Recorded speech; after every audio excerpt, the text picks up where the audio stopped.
Smacking, cracking, and watching. Follow me on Twitter. Subscribe. Midnight Texas, Season 1, Episode 3. This episode is called Lemuel Unchained. Look, I've heard of Django Unchained, but this episode in particular is about our show, NBC, Monday nights. You better be there or be square, and if you're not there, you better have a DVR for later, because you know you can do that. You have that option. Episode number 3. One of my favorite characters on the show. I know I say that about everyone, don't I? I mean, you guys know my favorite character is Joe Strong, even though we don't know his whole shindig. And I like the Rev and I like Fiji. Oh, shoot, I like them all. Tell a friend to watch the show. If you like the show, we want to keep the show, right? You want the numbers to be good, right? That's what we need. I'm excited. I'm excited to know more about Lemuel's life. Is it called a life if you're a vampire? I don't know. Y'all ready? Y'all ready? Let's get to it. Wow. Henry's dead at the hardware store. All he wanted to do was just get y'all a deal on some plywood and some tools. Learned that a number 2 pencil is more effective with a kick. Don't stab them, kick them.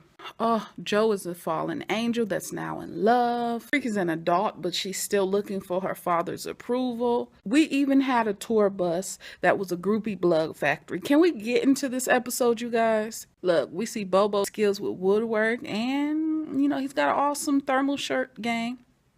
Midnighters will fight. I have no doubt that Midnighters are going to fight in the end. They're not going to run away. This is their town and nobody's taking it. Quick question. Bobo and Fiji?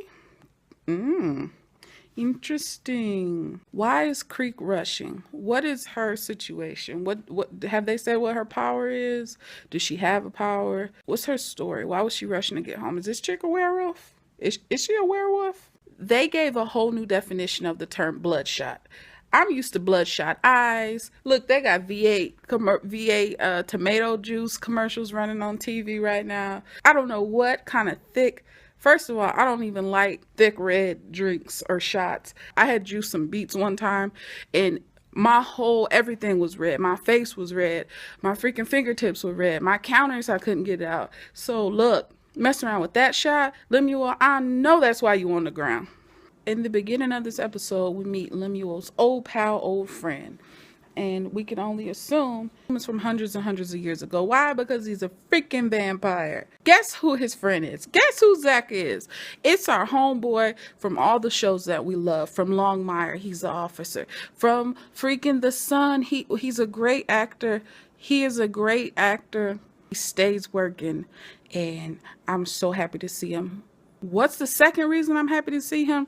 That man has luxurious hair. Yes, give us that length, that hang time. Yes, they're having a vamp to vamp moment. And as they're talking, they're like, man, rock stars. It looks like it's about to go down at midnight at that moment. We met Zach. Oh, man, to see that we finally learn his backstory.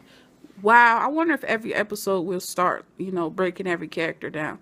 Lemuel was a slave, and he was receiving some lashes. Oh my goodness. And at that particular time, I want y'all to understand, this man had pretty brown eyes. They were not blue at this moment. He wanted to be free.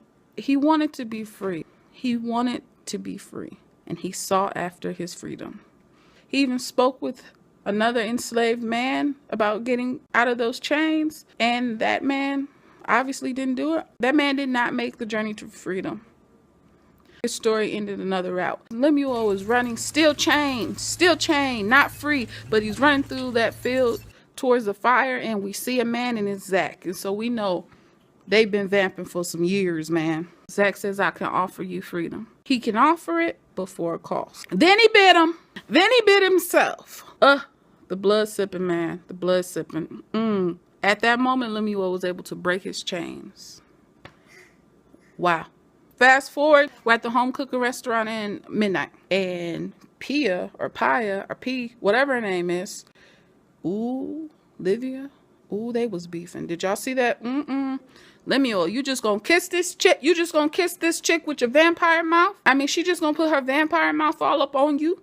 As if you just disrespecting Livia, just disrespecting Olivia, like she ain't got a whole. P must not have known. P, obviously, that chick obviously was not aware that homegirl has the whole arsenal up top. Full of that thing. She got her whole Nikita section. You know what I mean? She got that work she can put in and lay her out. I'm sure she got some silver. You disrespectful. Zach and Lemuel went back to the slave master's home and went to the big house. And at the big house, they were having dinner at the big table. And when he saw his old master, he looked at him. And I said, uh-oh, that man about to get got, and he don't even know it. And they talking that stuff, you know, because they hung his homeboy up. They ate everybody. They ate up everybody in that house, man. Yeah. We find out that Lemuel was tired of that vamp life. He was sick of it. He wanted to do his own thing. He got down to the last chick, who I knew as soon as we saw her, as soon as she appeared on the television screen, I knew it was Manfred's crazy dead grandma from the RV outside. I said, oh, look at her. Because they already hinted, I think, episode number 1, they've known each other for years. So she used her gypsy skills to give him the blue eyes, the azure eyes, Zelda. Manfred's grandma Zelda. Wow. I mean, it was a little rushed. Maybe at some parts it was a little rushed. But I like this episode. Zach gave that kill order. Most everybody was hiding at the church, at the chapel.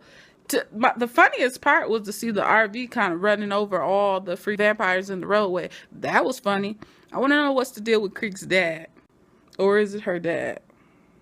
We don't know. Oh, man. Name of this episode is Lemuel Unchained. But Lemuel was freed. Then it should be called Lemuel Rechained, because they put him back. Oh, you know, that had to mess with his head all the way. And I'm like, poor Lemuel. Break free. Break free. 2 things happened that was awesome this episode, you guys. We got to see Joe use his wings to fly to the top and cast that light upon the vampires that caused them to die. That was freaking awesome. But so no one knows his power. Does anyone know his powers in the town, or is this a secret? Because I guess he's not supposed to be flying, right? The second thing was Olivia sacrificing for her man. Girl, you better. Wow. She gave him the blood that he needed, and then she dropped down into a freaking Mortal Kombat. Did you see her drop down into her yoga pose? I said, that's how Olivia was.